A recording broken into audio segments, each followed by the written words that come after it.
Hello student, कैसे हो आप लोग। आई थिंक आप लोग बहुत अच्छे होंगे, अपनी अपनी पढ़ाई कर रहे होंगे।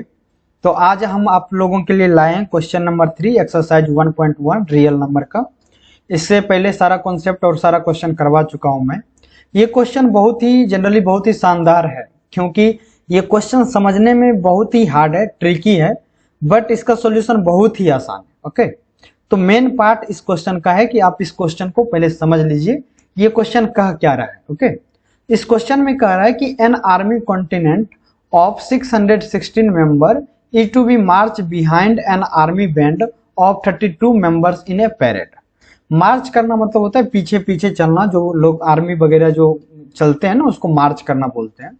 तो यहाँ पे क्या है, 32 मेंबर्स जो हैं वो आगे में हैं। ओके, और इस 32 मेंबर्स के पीछे पीछे मतलब एक ग्रुप के तौर पे जैसे होता है कि एक लाइन बाय लाइन जो लोग लगे रहते हैं, इस तरह से 616 मेंबर्स इनके पीछे पीछे मार्च कर रहे हैं, मतलब चल रहे हैं। आगे कह रहा है कि the two groups are to be march in the same numbers of column. अब ये जो 616 आदमी हैं, 616 आर्मी जो हैं, वो एक ही ग्रुप में नहीं है, ये अलग अलग दो ग्रुप में है, और दोनों ही ग्रुप 32 इस मेंबर्स के पीछे पीछे चल रहे हैं। और इस दोनों ग्रुप में एक चीज सिमिलर है कि नंबर्स ऑफ कॉलम दोनों में सेम है। नंबर्स ऑफ कॉलम किसको बोलते हैं, जैसे ये फर्स्ट कॉलम हुआ, ये सेकंड कॉलम, ये थर्ड कॉलम, ये फोर्थ कॉलम, सो एन लेट कर लेता हूं कि यहाँ पे एक्स कॉलम है, तो यहाँ पर भी क्या है, एक्स ही कॉलम है, यहाँ पर भी क्या है, एक्स ही कॉलम। तो दो ग्रुप है जिसमें एक्स कॉलम यहाँ पर भी है और एक्स कॉलम यहाँ पर भी है। अब हमको ये बताना है कि मैक्सिमम नंबर ऑफ एक्स क्या हो सकता है, मिनिमम नहीं, मैक्सिमम नंबर ऑफ कॉलम, मतलब एक्स का वैल्यू हमको फाइंड करना है, जिससे कि क्या हो, what is the maximum number of column in which they can march, मतलब ये लोग उसके पीछे पीछे मार्च कर सकें। इस क्राइटेरिया को सेटिस्फाइड करते हुए मैक्सिमम कितने नंबर्स ऑफ कॉलम हो सकता है। तो ये था क्वेश्चन का मतलब, इसका मतलब ये है। अब इसको फाइंड करना बहुत ही आसान है।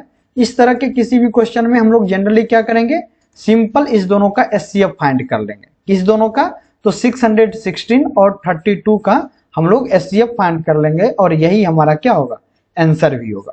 तो यहाँ पे सिंपली हम लोग लिखेंगे मैक्सिमम नंबर ऑफ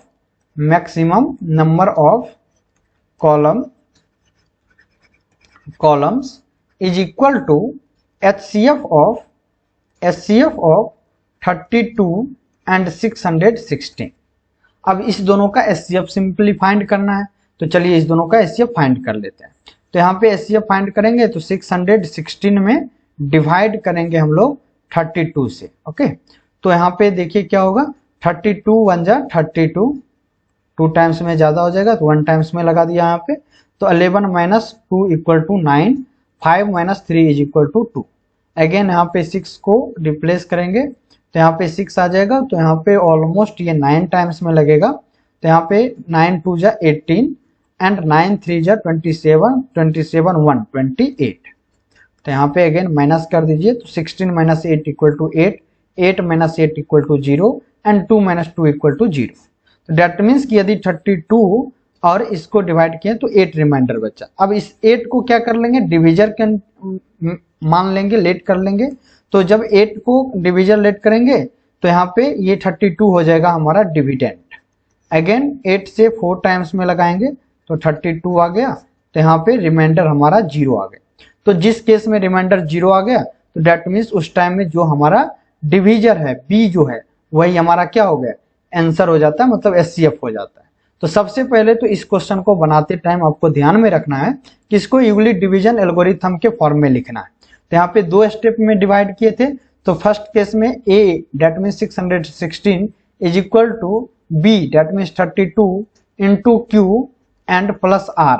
तो हमारा जो r आया था वो 8। तो 8 यहाँ पे क्या है, 8 इज इक्वल टू नॉट 0। तो जब तक 8 रिमाइंडर 0 ना हो जाए तब तक हम लोग डिवाइड करते रहते हैं। सेकेंड स्टेप में हमने क्या किया था, जो हमारा 32 है उसको डिविडेंड लेट कर लिए। तो यहाँ पे हमारा 8 इंटू 4 और प्लस में 0। तो इस केस में r जो आ गया वो हमारा 0 आ गया। तो r जब 0 हो जाए तो देन हमारा b जो होता है वही क्या होता है, एचसीएफ हो जाता है। तो यहाँ पे लिखेंगे HCF of HCF of 616 is 616,32 616,32 is equal to 8। तो यही हमारा क्या है, आंसर भी है। यही हमारा क्या है, आंसर भी है कि the maximum number of column is equal to 8।